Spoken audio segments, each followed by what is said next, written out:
Доцент АГУ Далила Пилия является автором более 15 трудов по политологии. Ее новое учебное издание освещает не только важнейшие вопросы политической науки, но и дает анализ политическим процессам, происходящим в Абхазии. В подготовленном учебном пособии большое внимание уделено становлению государственности.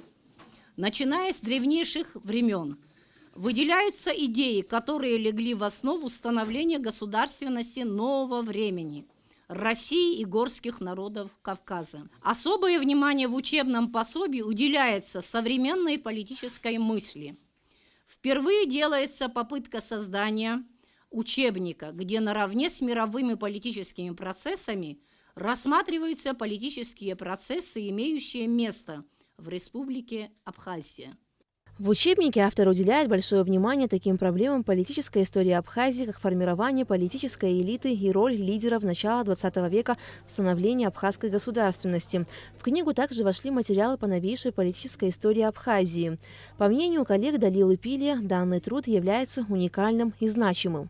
Данное издание отличается тем, что отражает реальные процессы и у нас в Абхазии проистекающие в контексте общемировой политической линии.